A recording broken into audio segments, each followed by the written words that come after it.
Hi, I'm Jessica Salaji, publisher of thegeorgiavirtue.com. We're so excited to offer a compilation of videos this election season. The TGV Candidate Spotlight Series is an independent video feature produced with one goal in mind: providing voters with as much information as possible before they head to the polls. There's no agenda, we don't make endorsements, and we aren't beholden to any giant media corporation. The series is produced thanks to our advertisers and the generous donations made to the TGV Sunlight Fund and communities we cover. We extended an offer to all of the candidates seeking office this year, and to ensure the integrity of the questions and in fairness to all the opponents, every interview was recorded prior to the release of the videos in that race. For that reason, candidates who did not agree to an interview prior to the air date for their race will not be featured in this series. Thanks for tuning in, and don't forget, you can find more content on this election cycle and much, much more on thegeorgiavirtue.com.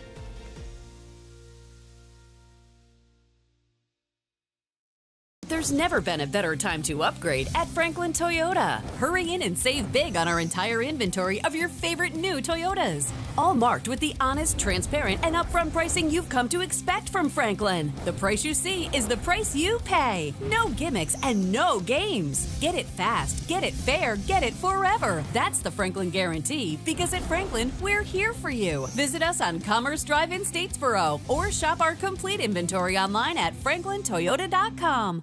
Today we are chatting with Ben Counts. He is a candidate for Screven County Commission in the 4th District. So we're going to talk with him about his race for office. Thank you so much for joining us. Thank you for having me. Why don't you just start off by introducing yourself, introducing kind of your background and, your ties to Screven County.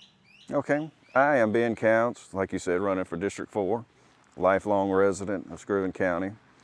I worked with my grandfather, Paul Leader, here at his paint shop for about 15 years. I was also a manager at a grocery store, and in recent years I've been a caregiver to my grandfather, who passed last year, unfortunately. I decided to run because I'm tired of the way things have been being run for the past forever, at least the last 16 years, and it's time to make a change. And you ran before for the same position, right? Right. Do you want to talk a little bit about that and like what you gained from that experience, like what you, I guess maybe what you learned from voters at that time about their concerns and what kinds of things were important to them at that time, because that was 4 years ago. Right. The concerns for the people are pretty much the same. Roads and garbage are the main issues, and I don't think they'll ever change unless we get somebody in office who will actually do something for the better. One thing I did take away from running last time is to demand a recount. Well, you kind of touched on trash and roads. Of course, those are important in most county elections.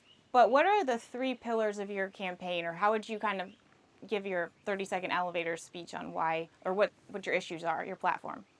My main issues with my platform are accountability, because far too long people have been getting away with doing things that they shouldn't be doing and are not being held accountable.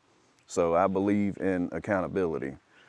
Awareness, I believe that everything should be, as much as possible, should be public knowledge. And there shouldn't be any issue with anybody knowing what's going on in the commissioner's office. With the exception, of course, of executive session, everything else should be open for the public to see. There shouldn't be any hiding and refusing to show documents. It should all be there. I was the original person to mention transparency, so I'm going to mention it again, even though it sounds like it's beating a dead horse at this point. I was the first to mention it, so I have every right to comment on it. I do believe in transparency. I believe that the transparency and the awareness and the accountability are all kind of hand in hand. It's all kind of the same thing. So I'm mentioning transparency for those who don't understand the accountability and the awareness part of it, because that's breaking down what transparency means to me. What does transparency mean to you? What does it mean? Like, what could the county be doing to be more transparent? What are a couple examples? Well, let me say this before I answer that. There was an incident where we were too transparent. Now, we can't have too much transparency in the form of having people's social security numbers on documents that are open to the public to go see. That's opening yourself for a lawsuit. And so that's too much transparency. But transparency, like I said, about the accountability and the awareness part, your minutes are not being recorded in a very efficient manner, in my opinion. I mean, I think the minutes are a waste of paper the way they're being reported right now. That's not being transparent. That looks like you're trying to hide something to me. You know, I don't know how anybody else takes that, but to me it looks like something fishy's going on. And I have a big problem with the meeting minutes.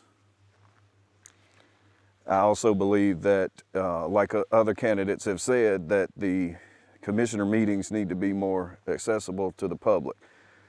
Now, like Will Boyd said, and this is probably the only thing I'm going to agree with him on, is that you can't please everybody with those meetings. People are going to complain if they're in the morning, or they're going to complain if they're at night.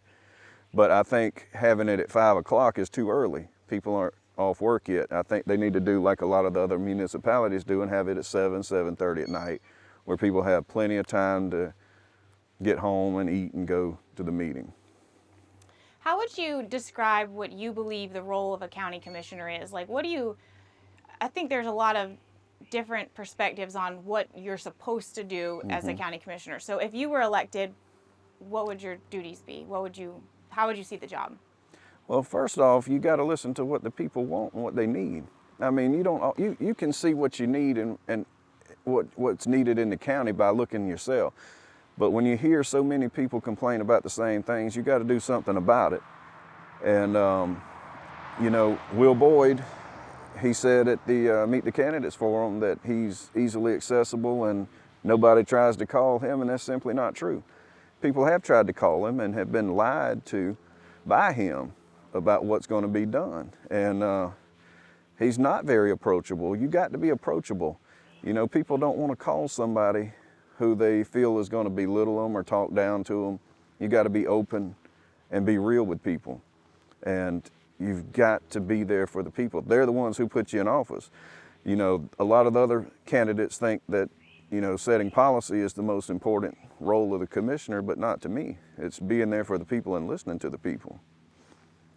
One of the biggest issues that we saw when the landfill was proposed for Screven County was a lack of updated plans, which they have since, you know, they brought a lot of stuff up to date, but a conflict with plans and things that were on paper with what was being done, and then of course so many different opinions, like the planning and zoning, the public, the commissioners themselves. It's unlikely that Screven County will face another landfill, but you never know. But if another big issue or just any zoning issue comes before you, how would you weigh that? How would you decide if it's a good decision or not? Like, what kinds of things would you consider?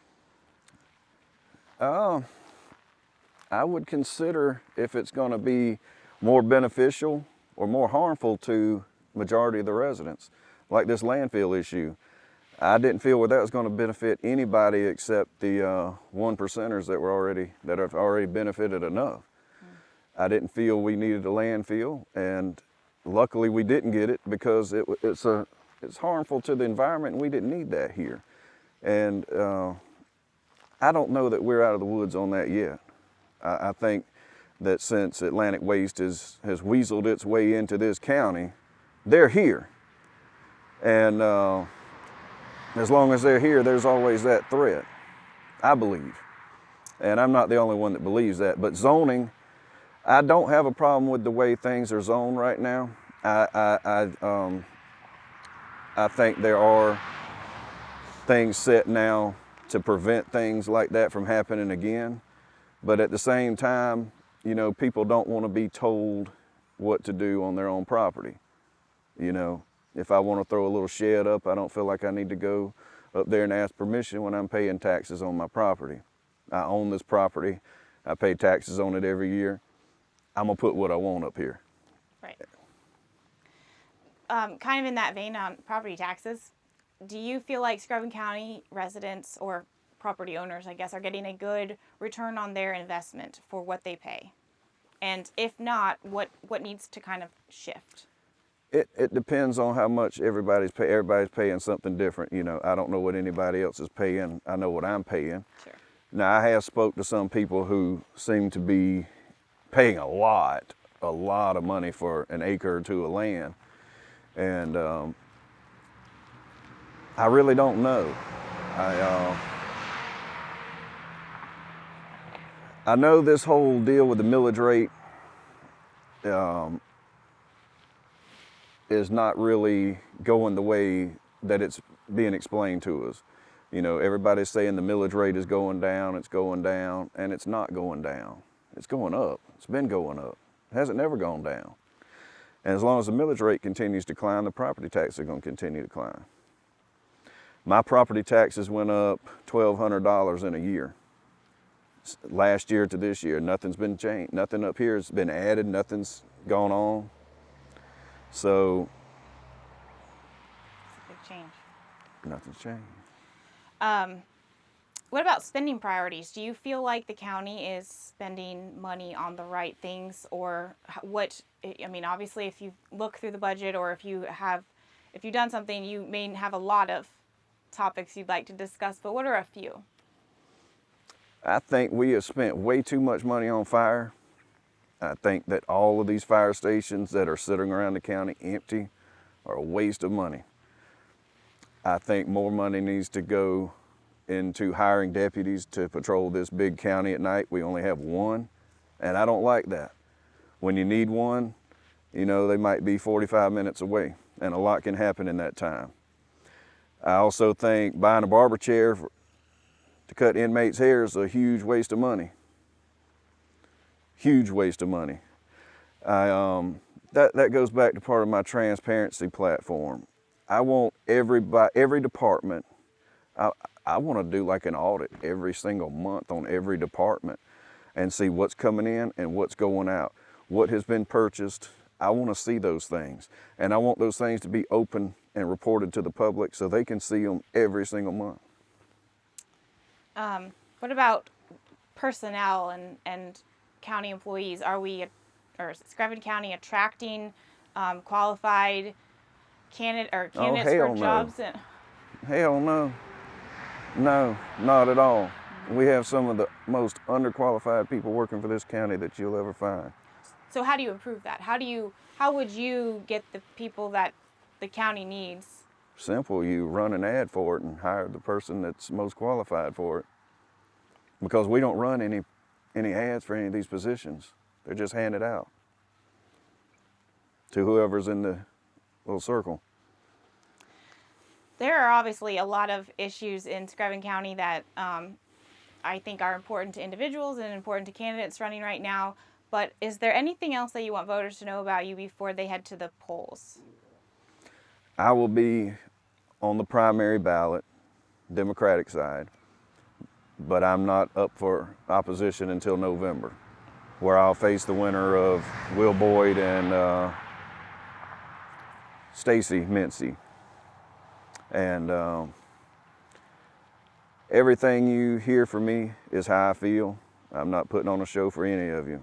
I'm gonna tell you like it is, and you can follow our group, Screven County Revamped, on Facebook, and you'll get all the news you want to see, and you'll see my platform there, and that's basically it.